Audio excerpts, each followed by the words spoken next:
Hey guys, welcome back to my channel. And we are on episode 2 of The Boys, season 5, the last season. Let's get right into it. The episode title is Teenage Kicks. The title is named after the teen soup fighting group A Train was once a part of, and Sister Sage. The episode starts off with a very, very black choir at A Train's funeral. And the lies aren't stopping anytime soon. Our father said that A Train loved his country, even though he was a starlighter and he was like on the run and he was moving his family around the world. They were in fucking France. He said he loves his God. Like what? I never even seen anything from A Train that he even believes in such a thing. And then lastly, but not least, or maybe least, our father says that A Train loved his captain, Homelander. Oh God, like you putting this on my brother name. You putting this on my, let me not call him my brother because it's fine. Fine. Fine. They claim Starlight killed him and basically call him a martyr. So it's just propaganda, propaganda, propaganda. Vought and propaganda is like these, okay? Vought has cornered the market in propaganda. Our father. I don't even like calling him that because whose father? Not mine. But our father, he calls Starlight's followers demons that eat babies and that change little boys into little girls with garden shears. And this is satirical. This is so satirical, but it's gonna be people that I don't know if everybody quite grasps it. The Boys is a really, really popular show, and I can't imagine everybody that watches grasps the whole concept, because if they did, then why would we be living in America that we're living in? Laugh so you don't cry. Our father's powers, I'm not really quite sure if there's more to it, but he like yells, he's preaching, he's all into it, and he's yelling, and it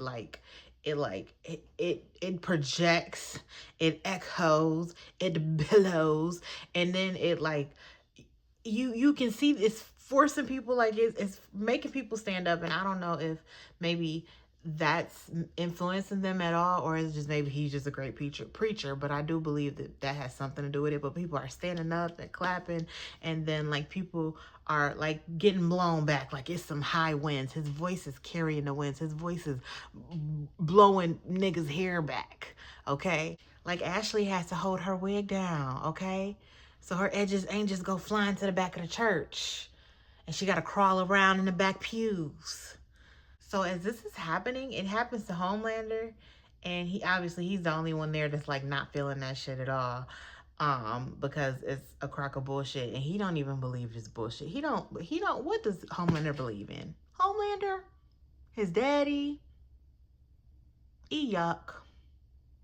He's sitting down. He gets blown back by the force, by the booming sound of our Father's voice and testaments and preaching and sermon. And we hear, my sweet boy. Madeline, bitch, is that you? Madeline, what you doing here? Homelander is fucked up. Okay, Homelander is in here. Jamba Juice. So the boys arrive to Butcher's safe house. And Samir is still in the lab. If you don't remember Samir is Victoria Newman's husband, okay? And that is the father of the little tentacles girl, the mouth tentacles, Zoe.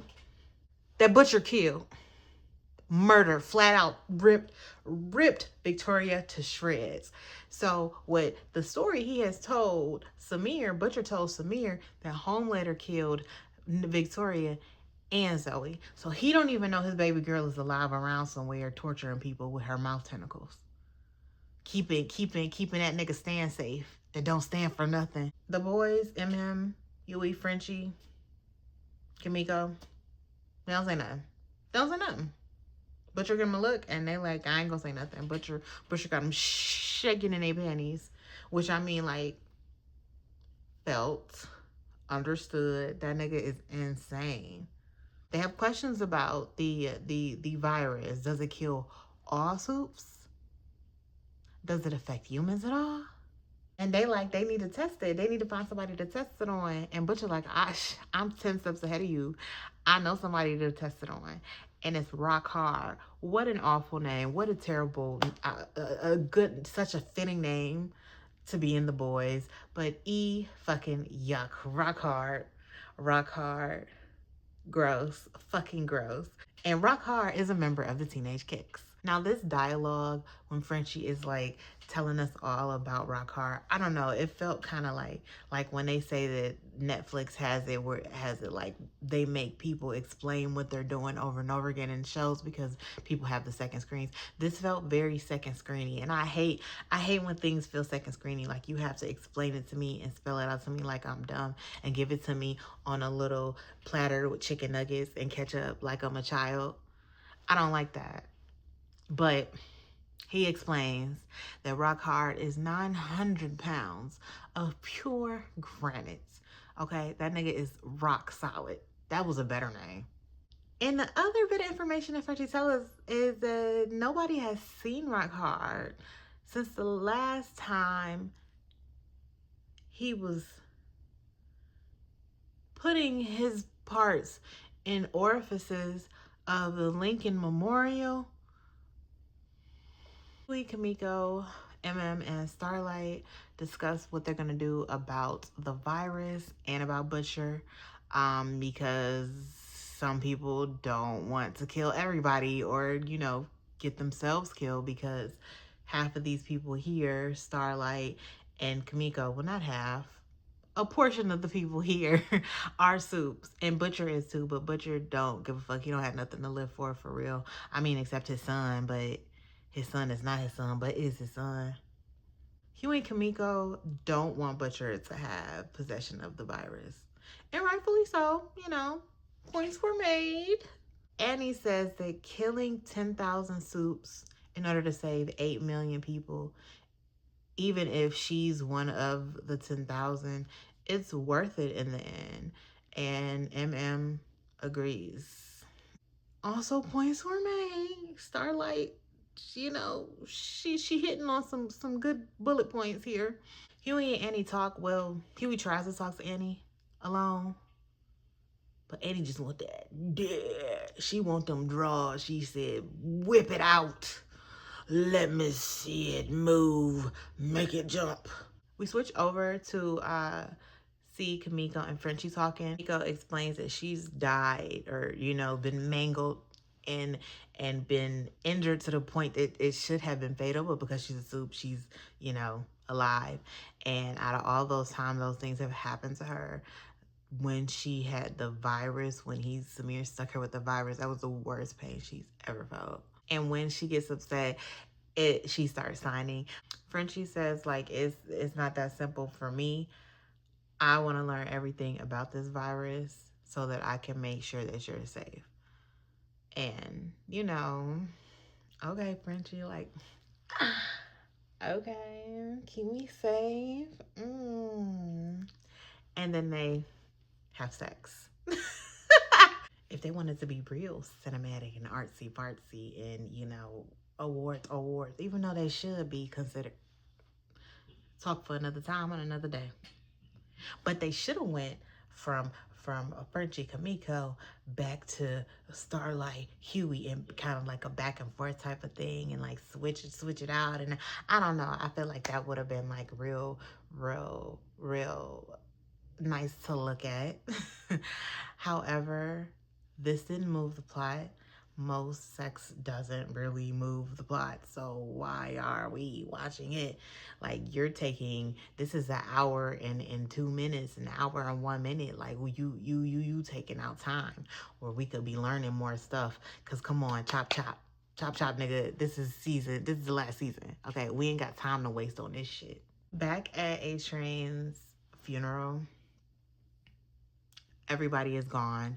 Homelander feels betrayed by A Train, like deeply betrayed by A Train, and he's like, I thought, you know, I could really trust you, and I was like a big brother. You never had the fucking nerve, the gall, the nerve, the audacity of you, when he has a big brother, an amazing big brother, an awesome big brother who he was spending, you know, he was keep staying alive so he could keep them safe. The fucking ugh. Oh, I can't stand the character of Homelander, which means that man is doing such a great job. But fuck Homelander, dead ass on a dead homies. He says that A Train bit the hand that fed him. Ah, it's so pretentious. It's like he's narcissistic. He's all of the things. Like he's literally all of those negative psychological terms. He's all of those. Every single fucking one of them. Every little complex and little fucked up, that he got it all. He cleared the board. Makes himself the victim like he's fucking delusional. He's so needy. He's so fucking needy. And he's like, oh, why does this keep happening to me? Poor me. Woe is me. Why does this keep happening to me? Because you're a fucking a fucking a piece of shit. You're a fucking fuckhead. Okay? You're a dickwad. Okay? You're just an asshole. You're like the purest of assholes. Like just raw, pure asshole. And the fact that he can't even realize that is just so like, where are the mirrors? Did they not have mirrors in Vault Tower? This is insane. He is crazy. He's so fucking crazy and delusional and insane that he has his daddy sitting in a capsule, his frozen daddy that he don't know, that wasn't really his daddy, because they was experimenting. You was an experiment, nigga.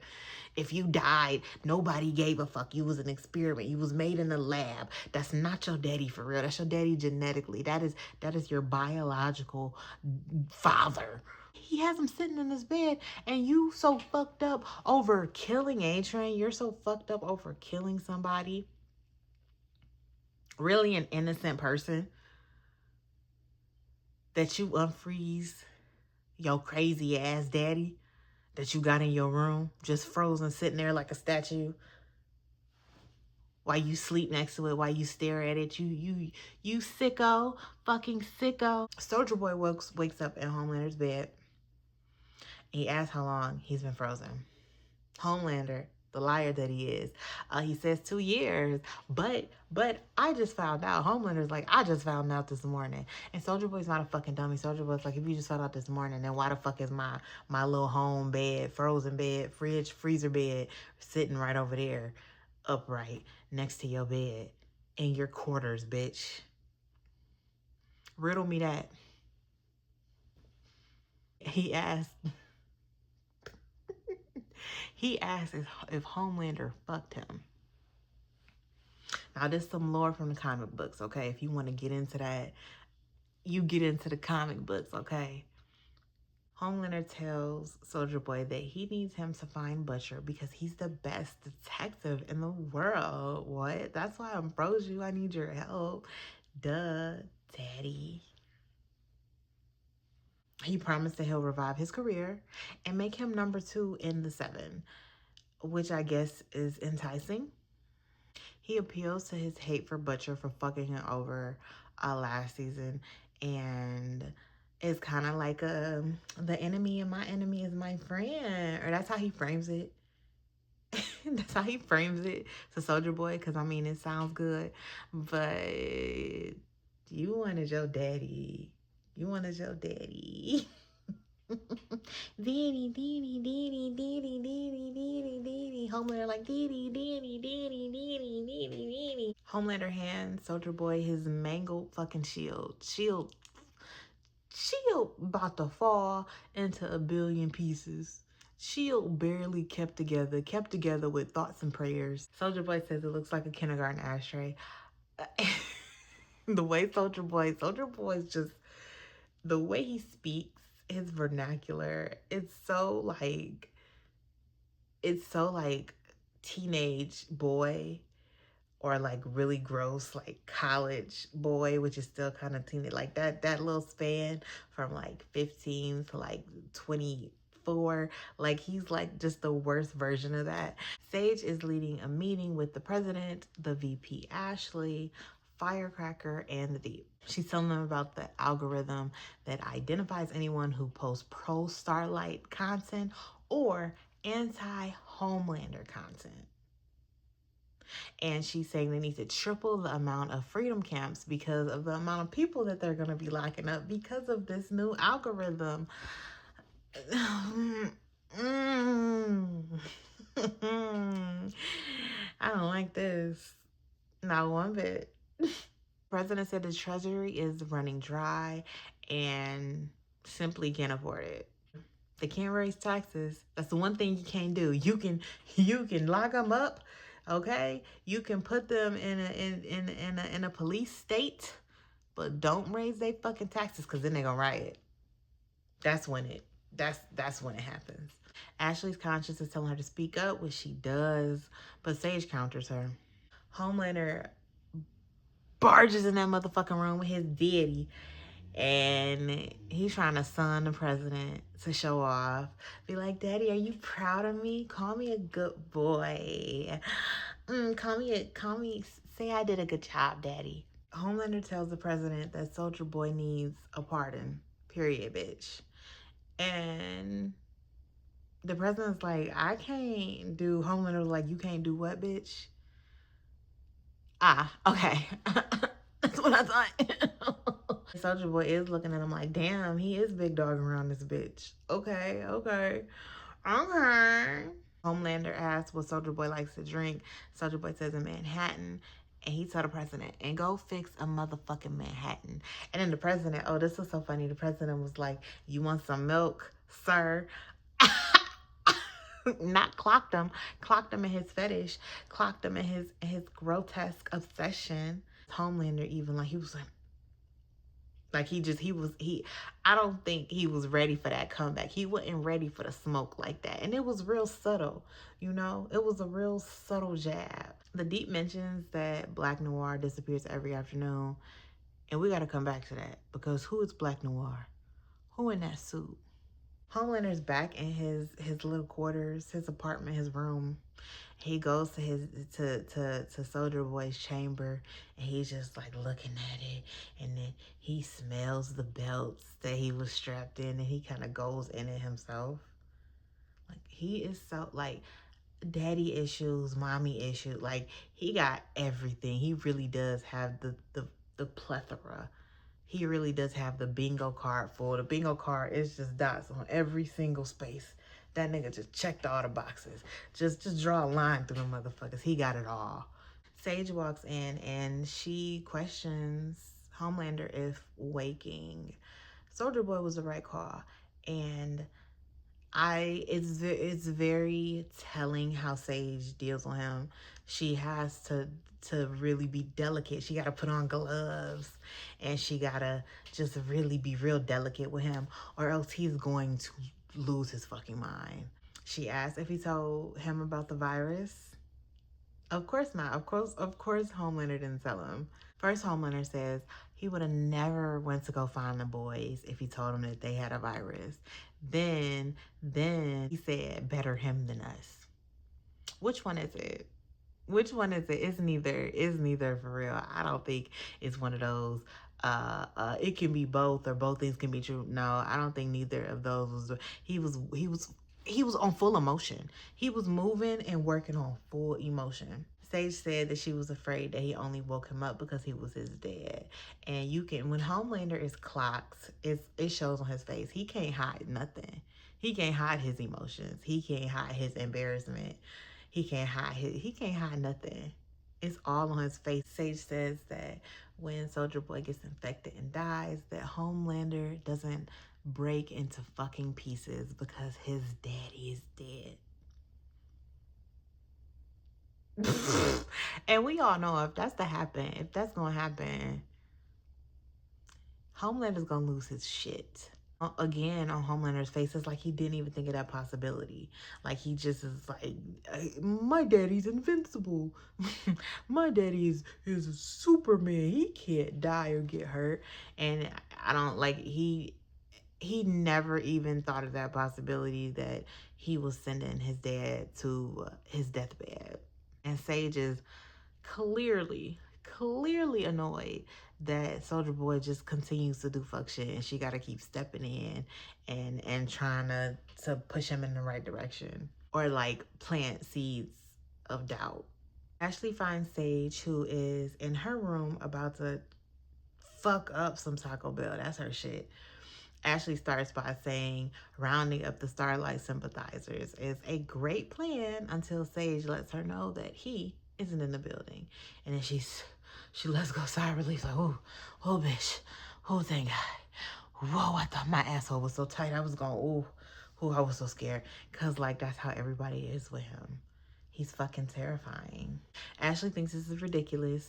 It is.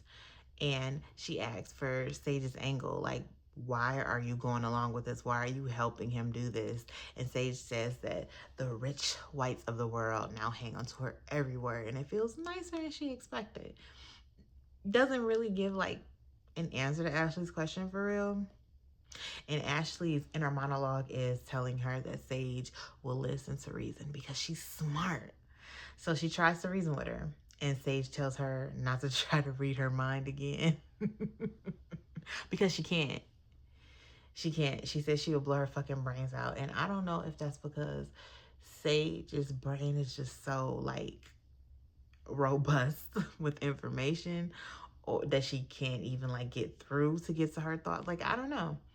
But she can't read her mind shit, so you know. As Ashley is getting to her car to leave Vought Tower, she tells her driver she needs a minute. And everybody, you know, lets her have some time in the car alone. This bitch snatched her motherfucking wig off, and it's a Professor Quill Voldemort situation, bitch. She got he who shall not be named on the back of her motherfucking head on a swivel, and then it's like that's the inner monologue, bitch. That's a person. That's a consciousness, nigga. That's it's something in there talking back, which would that is sentient. Her power is a psychic tumor. Okay. Voldemort, I mean, little Ashley is trying to reason with her, and she says to her a line from a poem from Martin Niemöller. First, they came for the communists, and I did not speak out because I was not a communist. And it goes on and on and on, you know, until it gets to you, bitch. You didn't speak out then, but now it's you. But now it's you. Like, because that's always how it ends. Eventually, it's going to be you. That's how these systems work. Her tumor is basically like her conscience. And our conscience can read other people's minds. Yeah. Little Ashley is telling her to be a leader, to stand up for what's right, and told her that she should have left with A-Train, which, bitch, I wish she would have. Oh, my God. And she's like, well, look at where the fuck A-Train is now. But he stood for something. He stood for something. But you was falling for everything. Teenage Kicks are all over the social medias doing little dances and promoting Vought products, because you know Vought is a machine. It's crazy. It's like Disney Plus. It's really like these conglomerates that we having right now that we about to be shit about to be crazy. Whew. But it's scary. It's looking scary. The boys find this nasty motherfucker in the basement, not weighing 900 pounds, weighing over 30,000 pounds. So now they got to devise a new plan. They decide to test the virus there, and Rock Hard starts holding his breath when he hears them talking about viruses. And Rock Hard is a nasty mouth bitch because he is disgusting. His mouth is like Soldier Boy's, but he typing that shit, so somehow that's worse.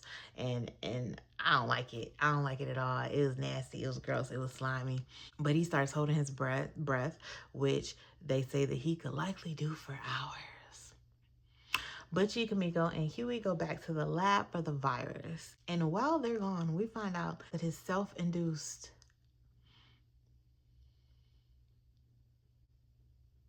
handling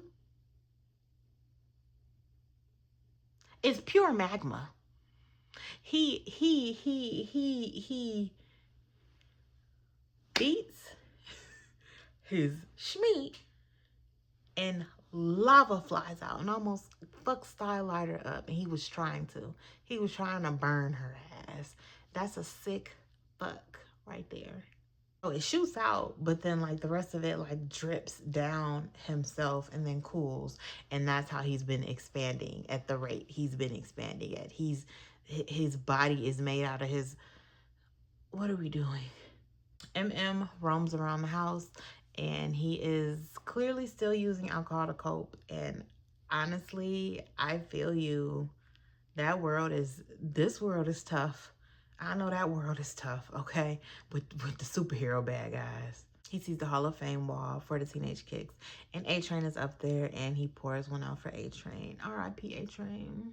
He walks past She-Line's room and she has a big goddamn cat litter. And she uses it and doesn't cover up it was disgusting. MM was disgusted. I was disgusted. We was all disgusted. He finds out somebody is in the house. Who is in the house? It's Countess Crow. And she's doing a makeup tutorial for Vault products. And she's not happy, unfortunately. So MM, walks in. They see each other.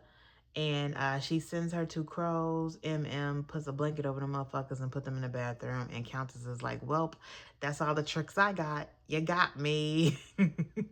Annie and Frenchie talk about Annie's guilt with losing Starlighters, under a movement that's literally named after her. The people are named after her.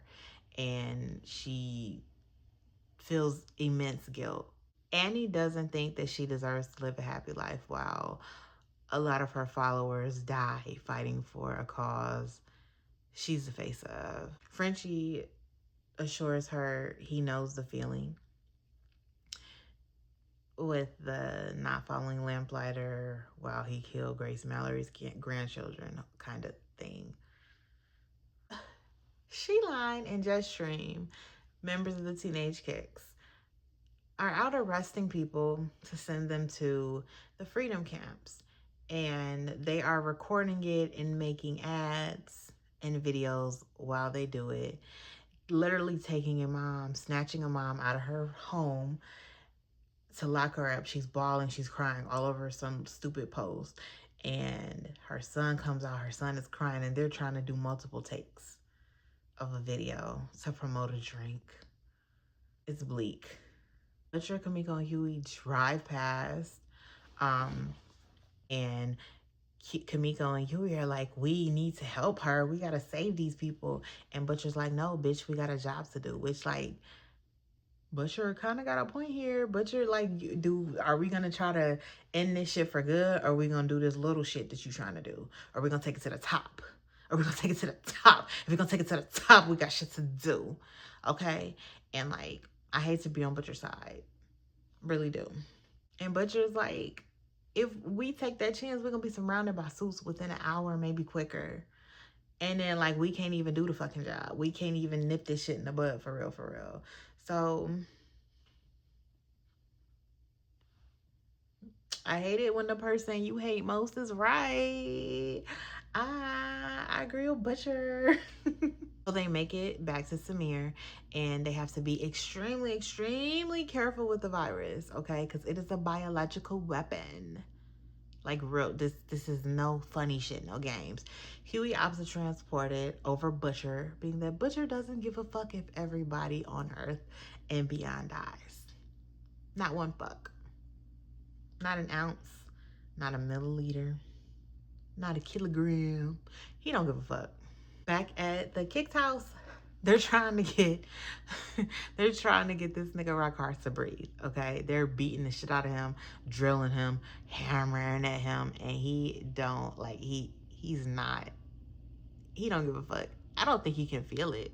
MM is talking to Countess Crow. They have her tied up downstairs, and the job is supposed to get rid of all the teenage kicks since they're bringing the virus there. But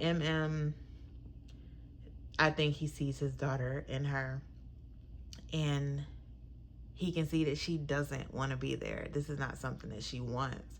She doesn't want to do the type of things that Jetstream and She-Line are doing. We find out that she only got 2 crows because She-Line ate 8 of her motherfucking crows. And MM like, they don't give a fuck about you. She ate your friends. She ate your friends. They don't give a fuck. Get the fuck out of here. And it's funny, her crow's name, the crows that are left are Russell and Cameron, real people with the last name Crow. It gets to her when MM tells her that they don't give a fuck about her. Vought doesn't give a fuck about her. And she cries and she's like, I just want to go home. I just want to see my family. Butcher, Kimiko, and Huey are on the way back. Bitch, the windshield just, wah, something flying through the motherfucking windshield. What is that in the fucking windshield? In the commotion, the virus is just flying, okay? And remember, we gotta be careful. We gotta be careful with this biological weapon. Come to find out, what hit the windshield is Soldier Boy's shield, and that nigga is right in front of the car. He found him way too quick for me. Way too quick. Soldier Boy tells Butcher that he was put on ice, and Butcher says it's the first he was hearing of this. Butcher thinks this is a blessing because now they get to test the virus on him. Like the granddaddy of soups, basically. Huey and Kimiko run while Butcher talks to Soldier Boy, and Soldier Boy shoots him to realize, oh, the rumors are true. You are a soup. You're one of us. Soldier Boy is upset with Butcher not holding his part of the deal last season, basically in order to save Ryan. And Butcher tells him about the virus and that Homelander knows about this virus. And that's why he sent him to be the sacrificial cunt.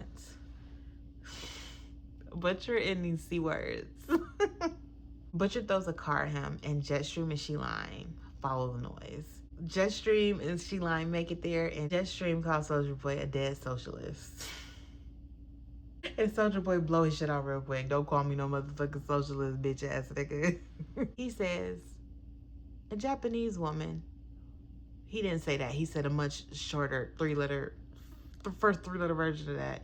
And a ferry took off east. Find them, kill them. Soldier Boy tries to retrieve his shield, and that motherfucker is broken, shattered to pieces. Huey calls MM, Annie, and Frankie and lets them know they're on their way. Give them a heads up, like Soldier Boy is coming. Who? You? No, the other one. She-Line and Kimiko fight, and Kimiko punches a fur ball right out of her, and that was fucking gross. Fucking disgusting. We didn't need to see that. Jetstream takes Huey up in the air, up and away. Like past airplanes, and drops his ass. And what Huey gonna do? Fall? Die? He ain't got no choice. But then here comes Starlight, come in saving the day, saving her damsel in distress, bitch. And come to find out, Huey still got the virus. He still got that motherfucker locked up tight. Period, king. They lure Soldier Boy into the basement of the teenage kick's house. He grabs Huey, calls him a bunch of gay names and epithets and phrases and just a whole lot of gay shit. Huey points out all his jokes about dudes blowing dudes. He's not wrong. Well then, in response, Soldier Boy calls him a semen-swilling butt pirate. Words that ain't never been put together in such a fashion. Then he takes the vial he thinks has the virus. Rockhard starts being real fucking nasty, celebrating that, oh, they got the virus. I can't with him. I can't. Then Jetstream starts spitting up this black, thick ass liquid. And Rockhard has it coming from his mouth and his nose. Soldier Boy turns to see Huey and Frenchie with their gas masks on, and his face starts to bubble with boils. But But the boils are not as bad as jet streams. And there's no black liquid coming from his mouth. So right off of there, I'm like, that's suspicious. What's going on? Because that don't look the same as that. Well, these pictures don't match. These puzzle pieces don't fit. This is not. Rockhard's head cracks open, falls to pieces. The boys try to contain it. They're putting all the little wraps and plastic and stuff and sealing the doors on the outside.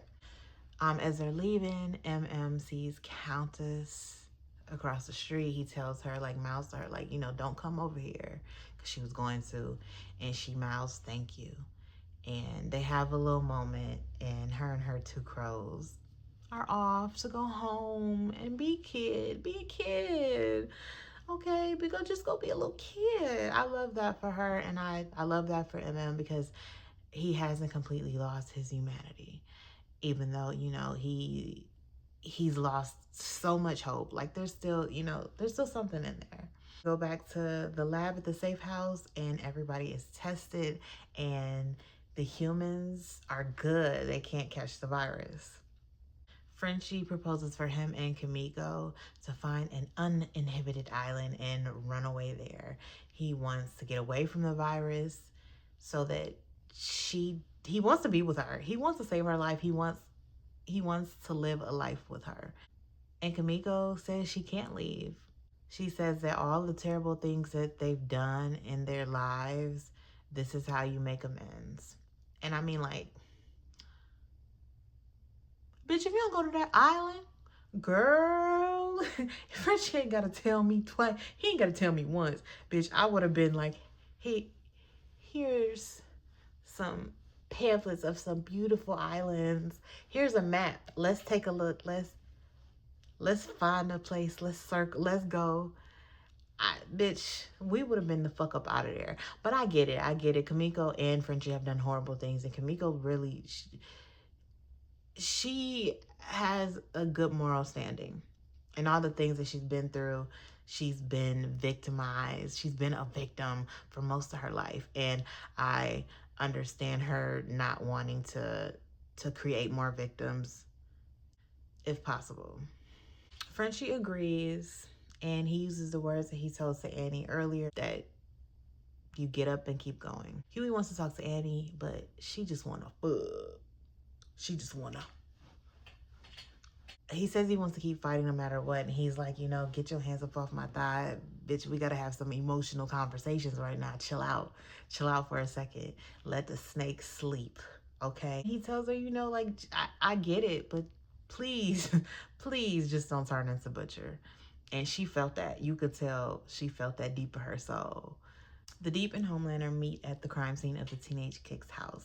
The Deep, again, on his knee, to Homelander, talking about it was real smart for you to send him so, you know, he could die, he could be the shield. Get up off your motherfucking knees. Go clean your gills or something, bitch. You fucking goblin, what the kids say, glazing ass, weak ass nigga. With no heart, with no courage, nigga, like the cowardly lion.